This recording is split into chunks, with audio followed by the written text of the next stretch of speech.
There we are. I don't know if we went over some housekeeping. So for our visitors to SEI Chester, anyone with kind of a royal blue short sleeve shirt that has our emblem on it, those are our Chester ambassadors. Should you need anything, make a phone call, find a restroom, receive a phone call, have to leave early, want to stay overnight, don't recommend it. Just please get a hold of one of those folks and they'll be more than happy to accommodate you. There are restrooms in the back. Also, there are restrooms outside of this gym. Please contact one of the ambassadors for that. We ask you that if you are going to take pictures, we would prefer that you use this as your backdrop and understand the social media policies that we have in place. Enjoy the rest of your day, folks. Thank you.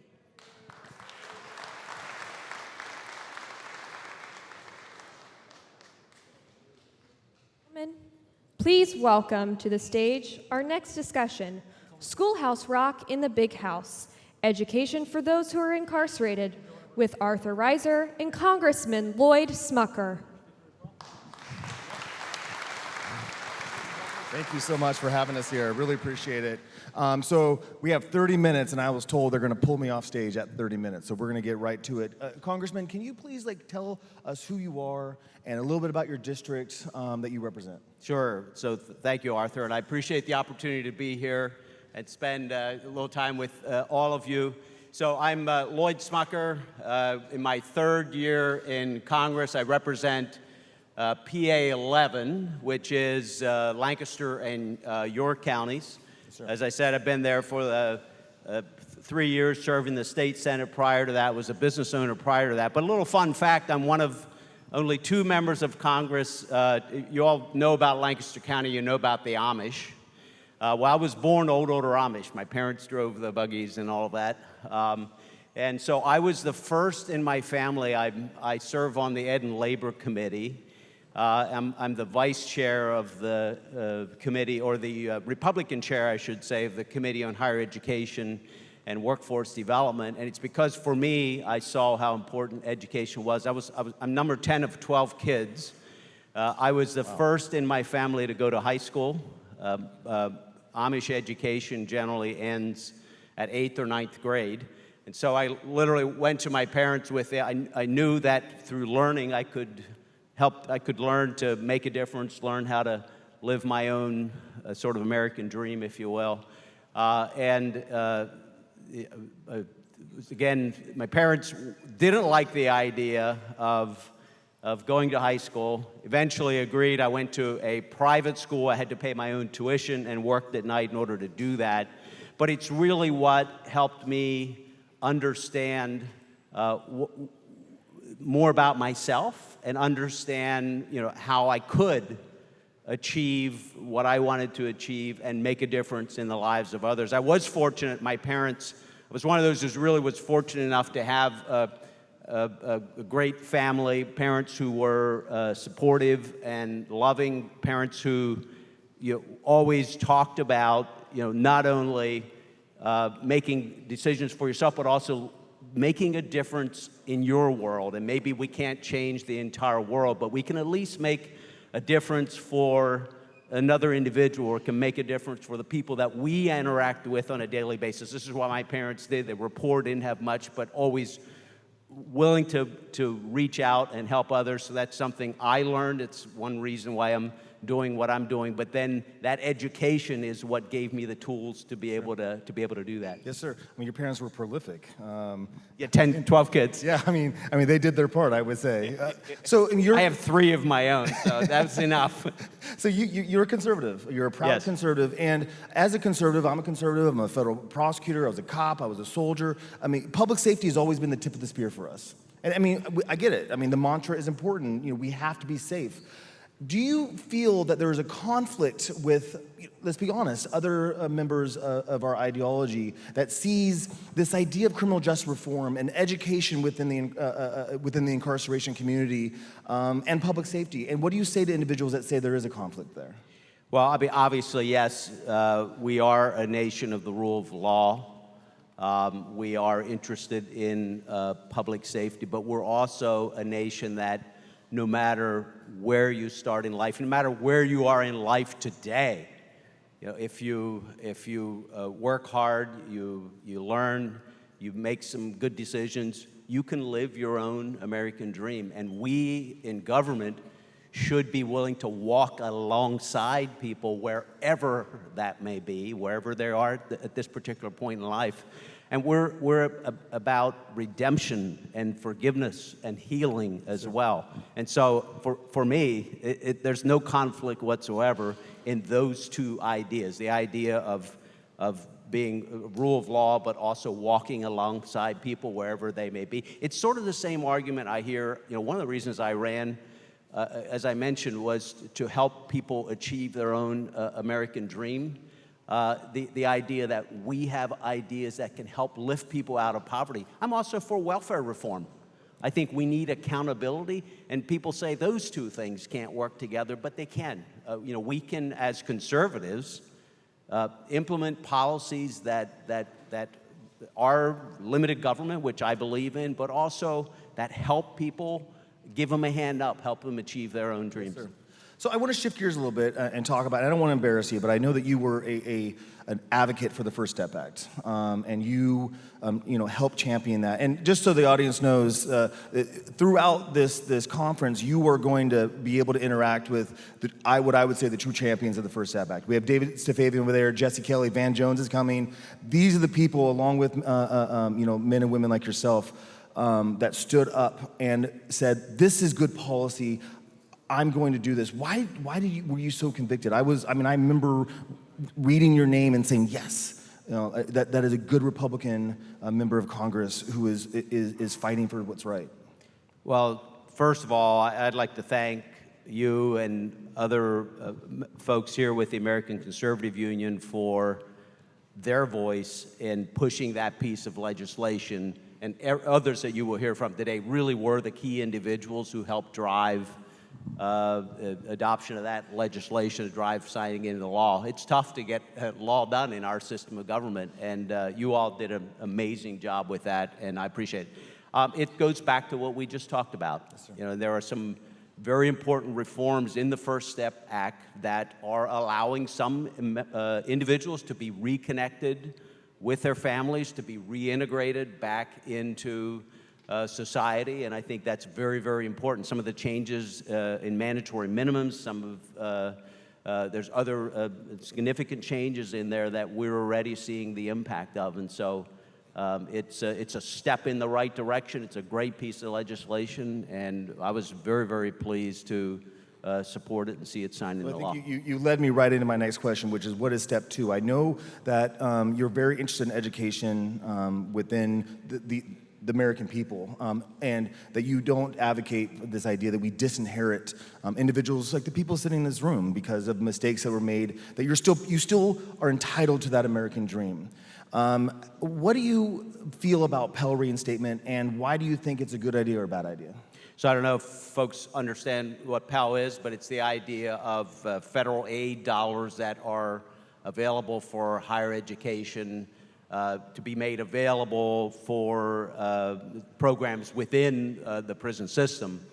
And that had once been the case, was stopped, and now there's a push to reintegrate that and to reallow Pell Grants to be used for programs that may be available here.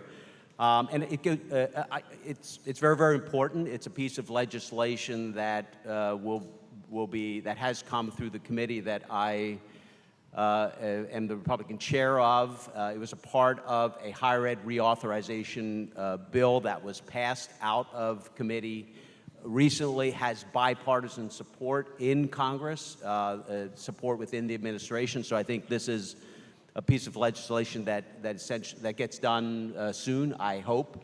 But it's the idea that, that education that made a difference in my life, certainly helped me understand who I was and how, I could make a difference and achieve what I wanted to achieve. That education is every bit as important in these walls as anywhere else, and will provide the tools that are needed to reintegrate back into society. So I strongly support this, and again, appreciate your voice in this. Yes, sir. So another bill that you're a champion of is the Workforce Reentry Act. Can you, this is kind of a multi-part question. Can you explain what that is? And can you give us some inside baseball? Is it going to pass? Sure, Is again. the White House behind it?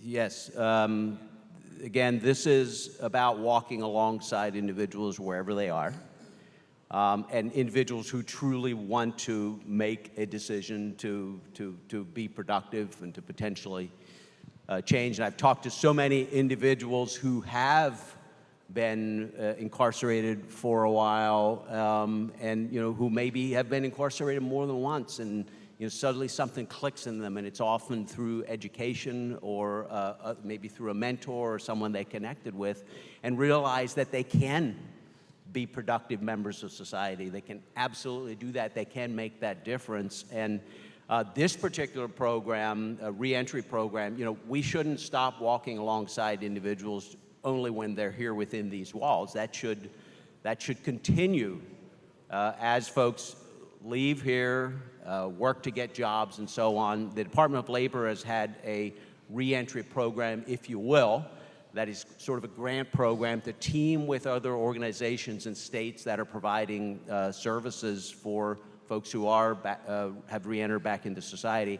That program has had only some effectiveness. In fact, a study done recently showed it didn't have a lot of impact.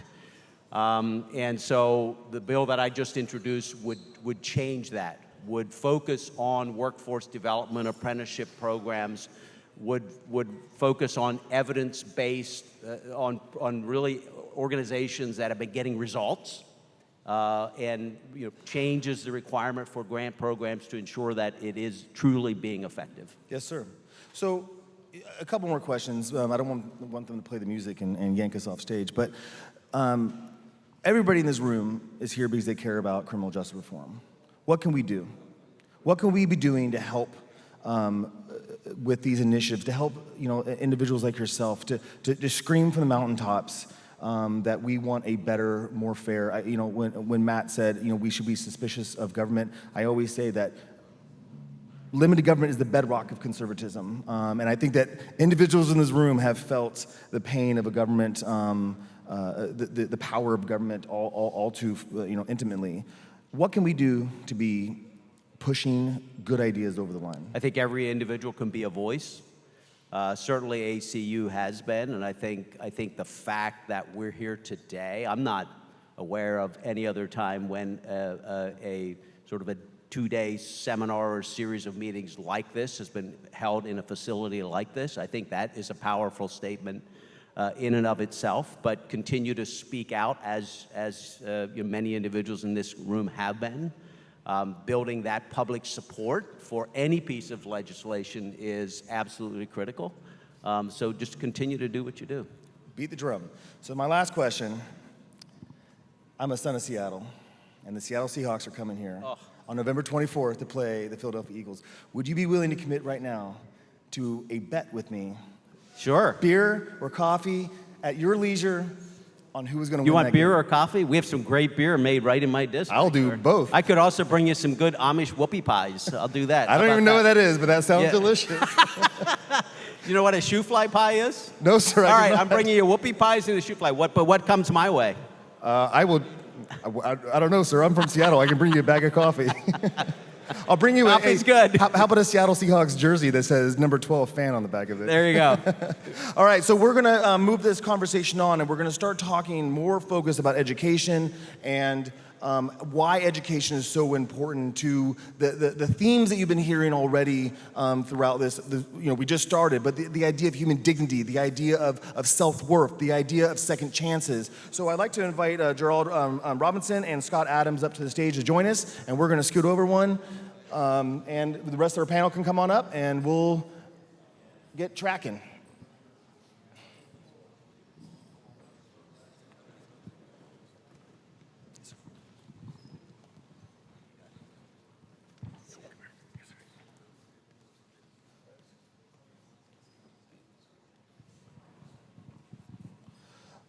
Okay, so we're going to continue the conversation about dignity and education. So, Gerard, can you start off by giving us a little deeper insight about why education is so important for the incarceration community. Why should we all care about this? So education for liberation. That's one of my mottos, and here's why. When we finished the Pledge of Allegiance, we said liberty and justice for all. Liberty and education go hand in hand, and if we want justice for all, so does education. Education for me matters because the term is bigger than schooling, it's bigger than a building. It's about the ability to make sure we provide you with opportunity to learn. I'm a big believer that people, men and women who are incarcerated, should have an opportunity to go to college or to pursue a GED or pursue a certificate or a credential.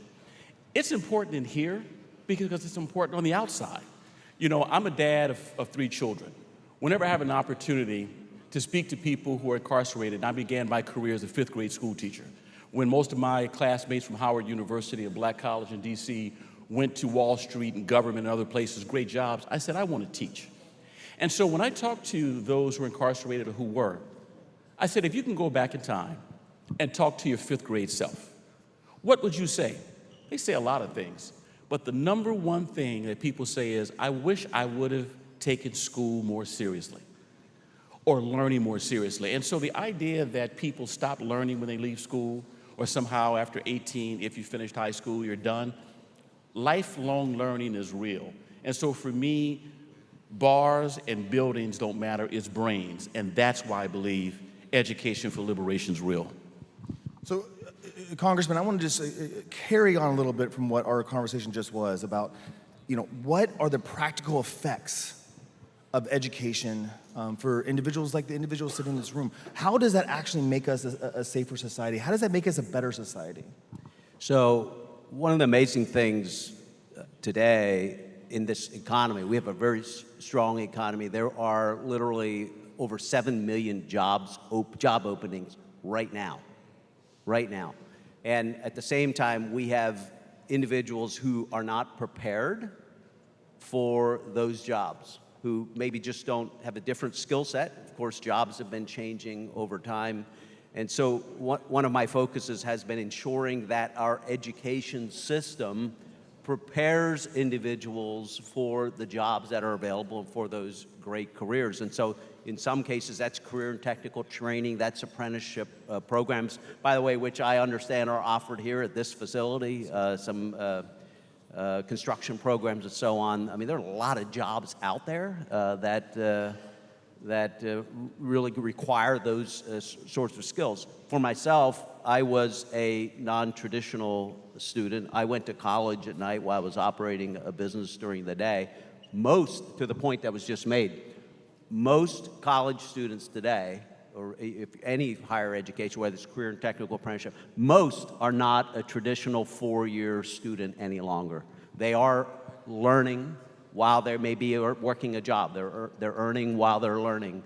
And so it is that idea, and this is definitely true for me, the idea that it's a lifelong learning. Yes, and you constantly, you can be learning while you're working. You can be learning in any setting. You can be learning right here to prepare yourself for those jobs that are available today. So Scott, how does that impact the criminal justice system? I mean, what do we gain as a society when we pick up these flags and we carry them forward? Well, I think what we do is we have to get more people into, out of the prisons and into businesses. And speaking as a college educator, what we do is we encourage the inmates to think big, think high, aim high, and a reentry plan should not be leaving here and flipping burgers. What we want to do is we bring our business and entrepreneurship programs into the local prisons, and we believe that that's where the benefit to society starts, is with inmates who are learning not only skills, but they're taking these skills and they're saying, we want to take this skill, manage a business on the outside. Most universities nowadays have business incubators. We have a business incubator. We want to take inmates, their reentry plan is, I have learned this skill inside behind bars. I want to take this, come out, and I want to go into the incubator. We will help you start your business, manage your business, teach you how to do this, give you college credit inside inside here that you can use at our institution or elsewhere. And we just challenge not only the education system to get involved and help this population become productive citizens outside, but we just challenge you inside to think about business, think about where you want to go, take the skills that you have, elevate your attitude to, I want to run a business, I want to hire people, I want people working for me, I want to be a business owner, and that's what we do. I mean, I know Marcus, I'm not sure, where's Marcus at? Raise your hand. So you're going to hear from Marcus, and you're going to hear firsthand of how that plays in real life and how his story has impacted thousands of other individuals to actually connect the dots between the things we've heard today. So I'm going to open this up to the panel. Anybody can kind of jump in. We hear about Pell reinstatement. We hear about different types of education. I guess the question I have is, for who? There's talk now about excluding different segments of this population. Is that a good idea? Is that a bad idea? And how should we be thinking about the who when it comes to education inside of prisons? So American presidents matter a lot to Pell Grants and conversations about criminal justice reform. Now think back in 1965, President Johnson, in fact the only American president with a degree in education, signed the 1965 Higher Education Act. Well, that played a role in allowing people who were incarcerated to have access to money to go take college courses while in prison. Well, from the 60s up until 1992/1994, you could do that. Well, 1994, President Bill Clinton signed a law which basically said no one who's incarcerated, male or female, should have access to Pell Grants. Fast forward to President Obama, first American president sitting to actually visit a prison. He reinstated a second chance Pell pilot initiative, where up to 12,000 men and women have an opportunity to receive a Pell Grant to take courses. I've had a chance to go to a number of prisons and do so. For me, I think it should be open for everyone who's incarcerated. I like what I would call the pre-94, really pre-92 approach. Just because you're incarcerated doesn't mean we have to incarcerate your opportunity. Money is there to be invested, so for me, liberty and justice for all, Pell Grants for all.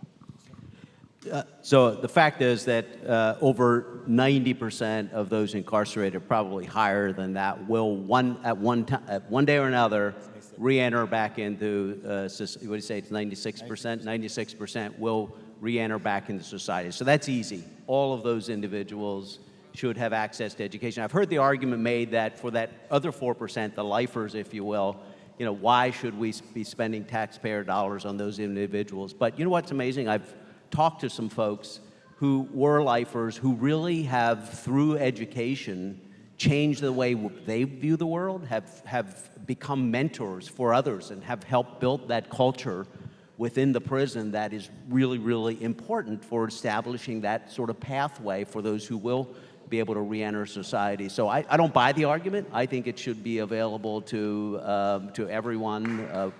Yeah.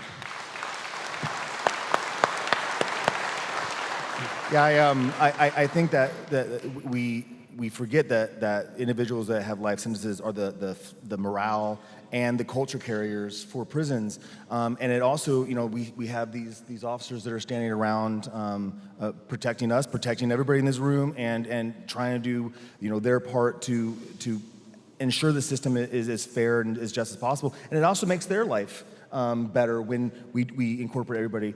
So Scott, I'll give you kind of the last word. What do you think should be the next? How can we help?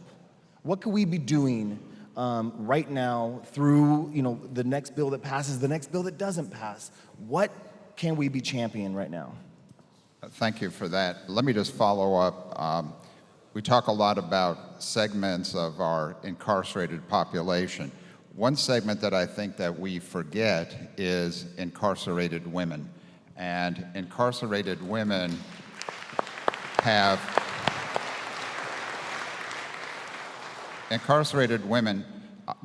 may not get in a number of situations, a number of institutions, the same type of vocational help. They don't get the same type of vocational training. They are trying to be mothers on the outside. And when they are released, they have special issues and problems that men may not have or don't have. And I think we need to pay attention to our incarcerated women. And what I found in an entrepreneurial sense is that it's the women who are most interested in wanting to get out and do something, because the men have been given the opportunities inside and the women necessarily have not. But I think as we go forward, I think we do need to focus more on education. We need to bring and incentivize universities and educational institutions to bring courses into the prisons. This can be done online. People learn online.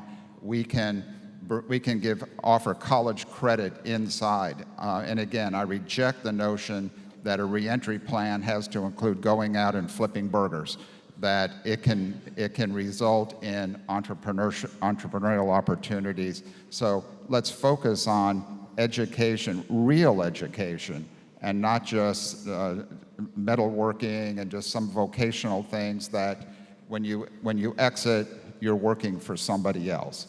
Let's make it so you leave here, you actually have opportunities to do like our friend back here and set up thriving businesses and employ people and make a difference in society. Thank you. Yes, sir. Well, thank you. 4 men who speak for a living, and we were exactly on time. So I appreciate your ideas, your thoughts. I know that your heart and soul are in these issues, and you've dedicated your life to making this world a better place. So thank you very much, gentlemen. I really appreciate it. And we're off to the next great presentation. Thank you.